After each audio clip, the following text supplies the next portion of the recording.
Assalamualaikum warahmatullahi wabarakatuh. Perkenalkan, nama saya Kastina Sasabila dengan NIM 22060021, Prodi Ekonomi Pembangunan. Baiklah, saya akan menjelaskan materi tentang pengujian hipotesis sampel kecil pada bab 14 dengan dosen pengampu yaitu Dr. Alphonse Satrianto, SEMM. Pada pengujian hipotesis sampel kecil ini dapat dipelajari tentang sampel kecil dan ciri-ciri distribusi Destadен, pengujian rata-rata hitung populasi, pengujian selisih rata-rata hitung populasi, pengujian data berpasangan, dan yang terakhir yaitu analisis varians. Ada beberapa kasus tentang sampel kecil, yaitu perusahaan berbasis pertanian yang go public hanya 20 perusahaan, perusahaan operator seluler hanya 11 perusahaan. PT Jaya Musikindo menyelenggarakan pagelaran konser rata-rata 8 konser per tahun, sedangkan PT KAI mempunyai 4 kereta kelas eksekutif untuk jurusan Jakarta-Surabaya, serta terdapat maskapai penerbangan untuk jurusan Jakarta-Surabaya. Pada kasus-kasus tersebut, dapat dipastikan bahwa jumlah sampel akan lebih kecil dari 30.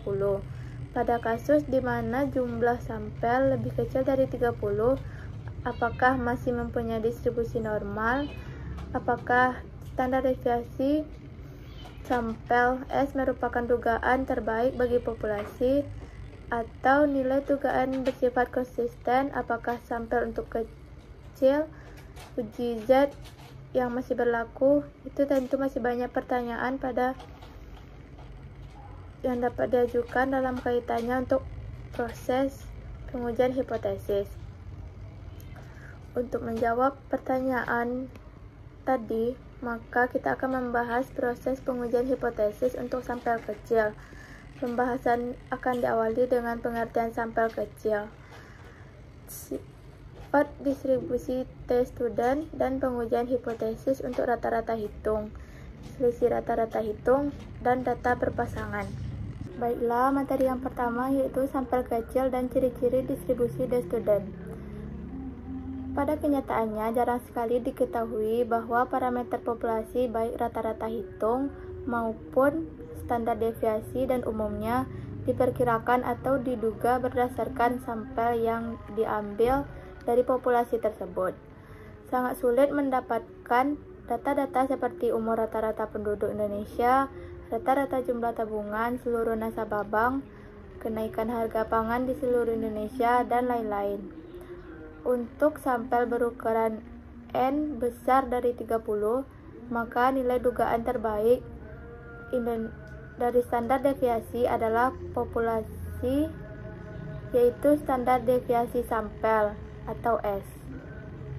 Pada kasus sampel kecil, yaitu kasus di mana jumlah sampel kurang dari 30, maka nilai standar deviasi S berfluktuasi relatif besar, sehingga uji Z sama dengan X bar kurang mu per S akar N.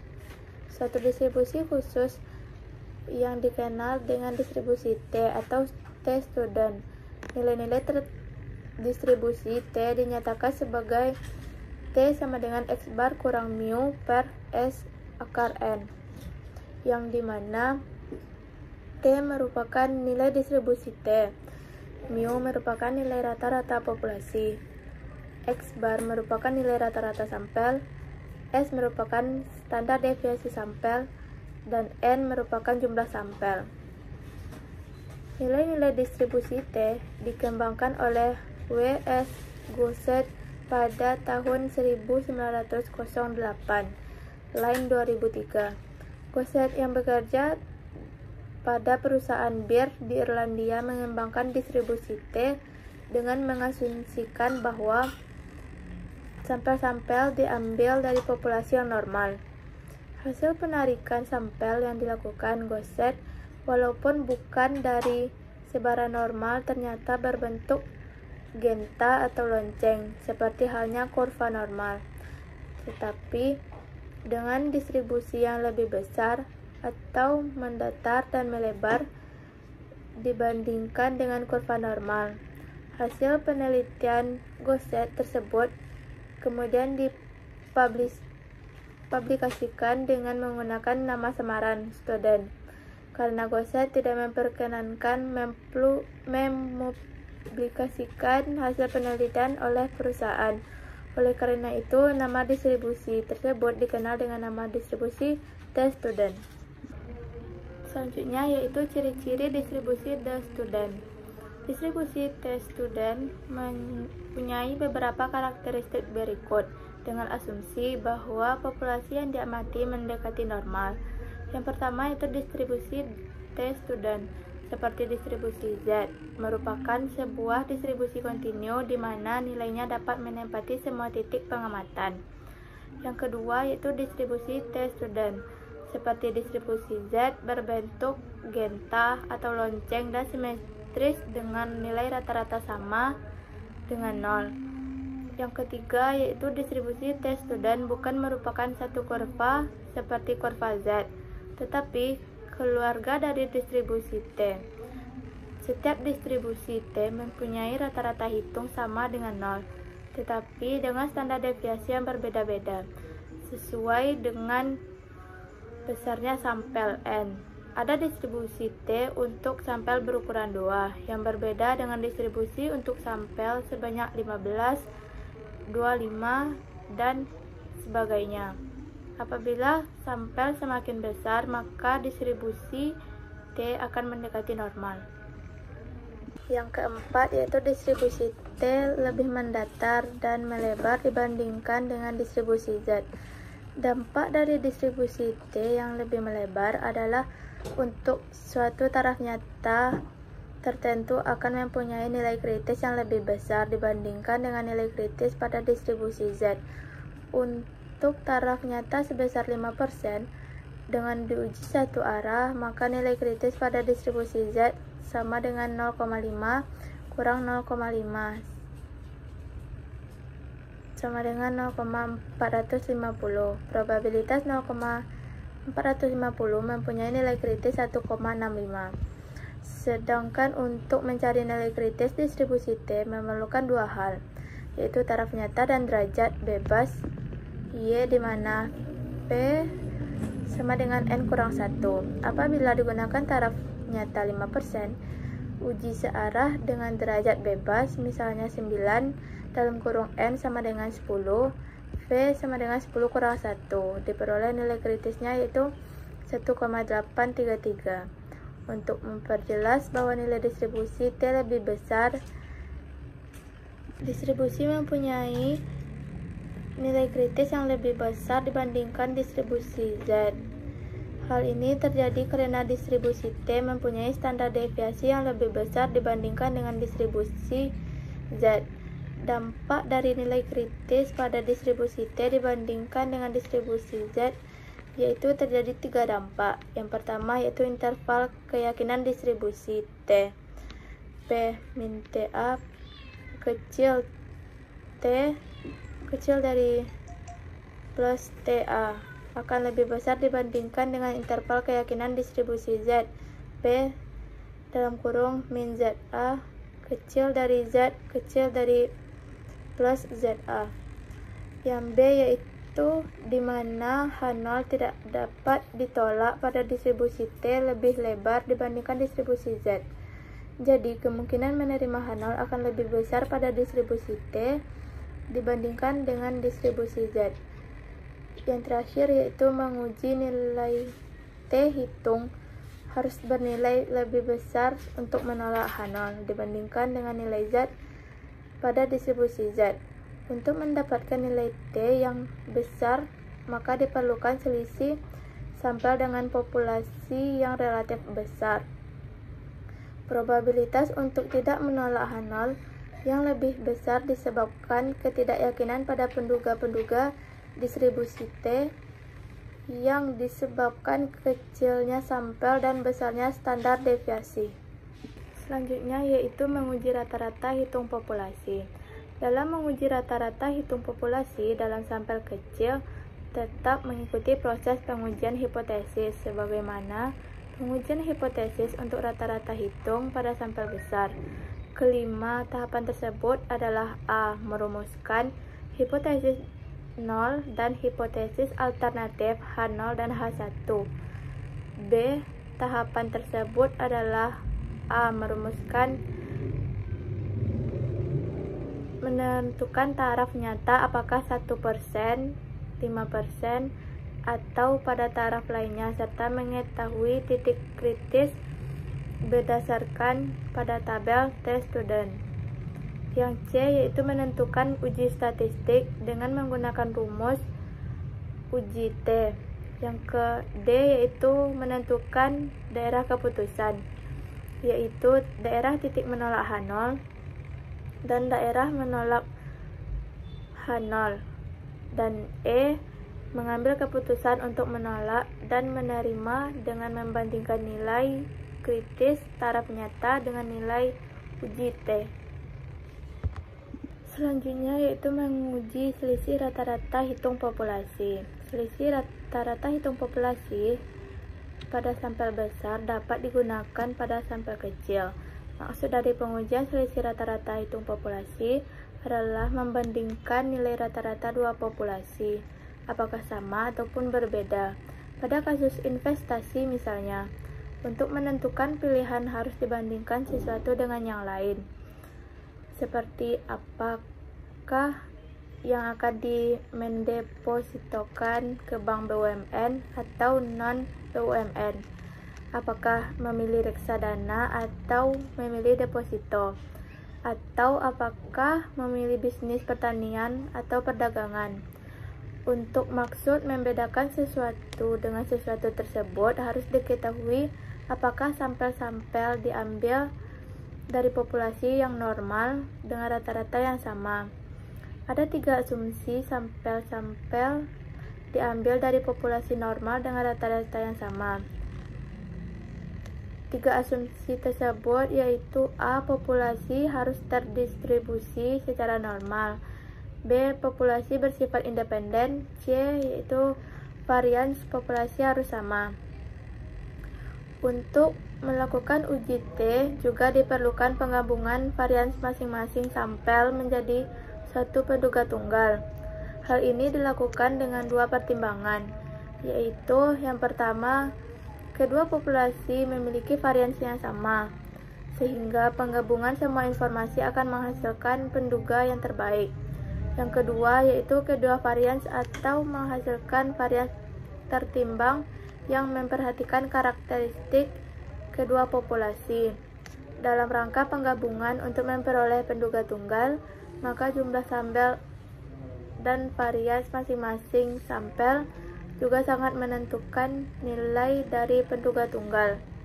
Selanjutnya yaitu menguji hipotesis pengamatan berpasangan. Data berpasangan adalah data yang satu berpasangan dengan data lain secara khusus. Data yang sudah berpasangan tidak dapat dipisahkan untuk membentuk pasangan yang lainnya. Sebagai contoh, yaitu misalkan manajer SDM ingin melihat efisiensi dari dampak pelatihan, maka datanya berupa data pasangan, yaitu hasil sebelum pelatihan dan hasil sesudah pelatihan dari setiap orang. Uji hipotesis yang dimaksudkan yaitu ada perbedaan antara sebelum dan sesudah.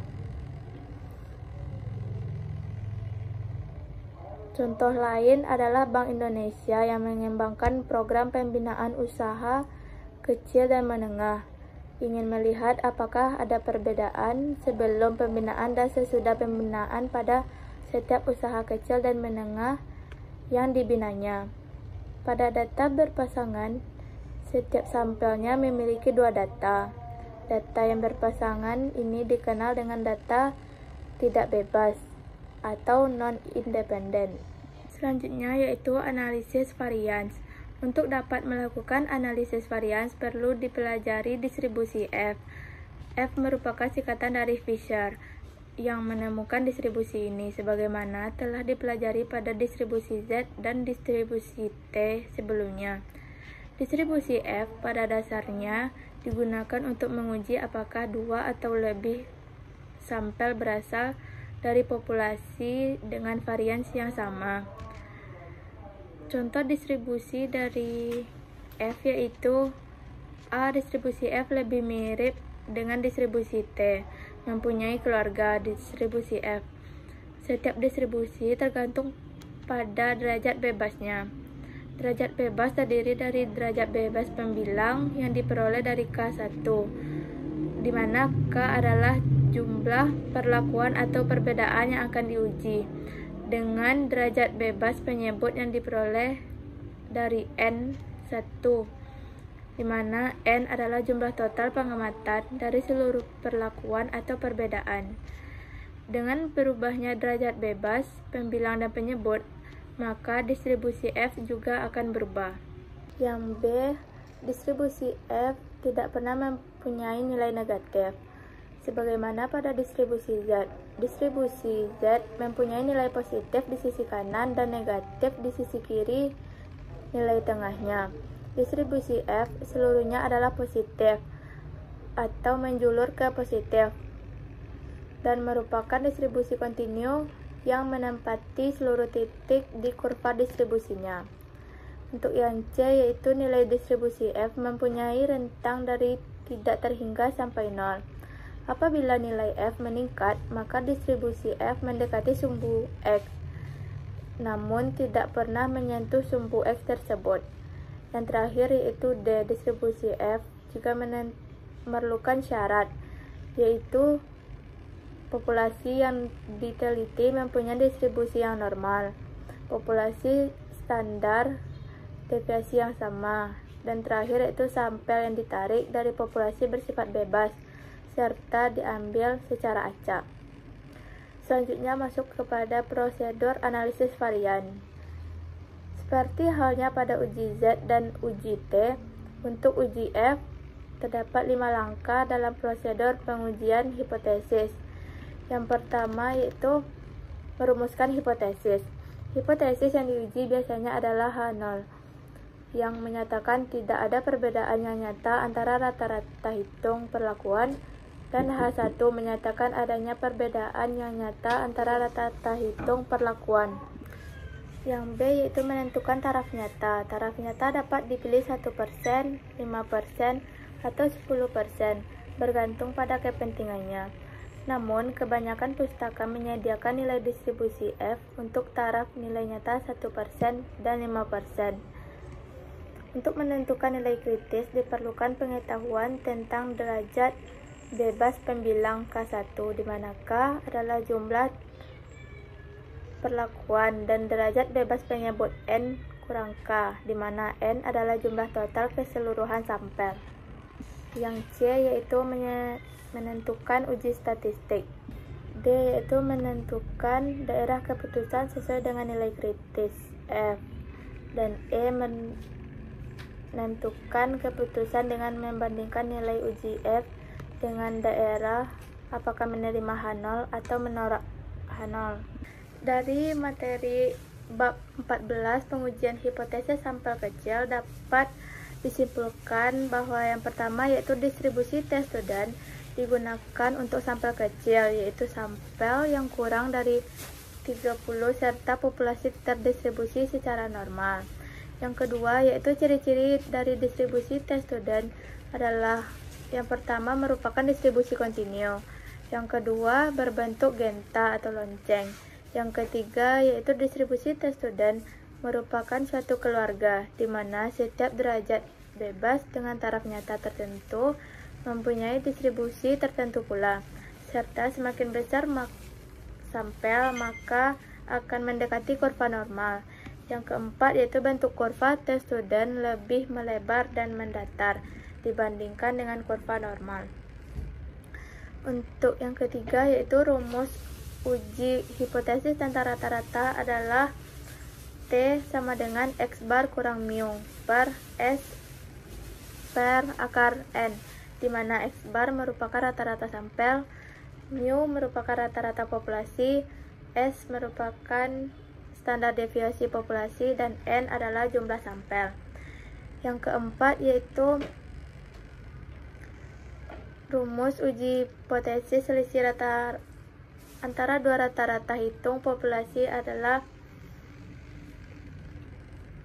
T sama dengan X bar 1 dikurang X bar 2 per akar S2P dalam kurung 1 per N1 tambah 1 per N2, di mana N adalah jumlah sampel yang pertama, S1 adalah standar deviasi sampel pertama, N2 merupakan jumlah sampel yang kedua, S2 akar 2 adalah standar deviasi sampel kedua, X bar 1 adalah rata-rata sampel pertama, dan X bar 2 adalah rata-rata sampel kedua.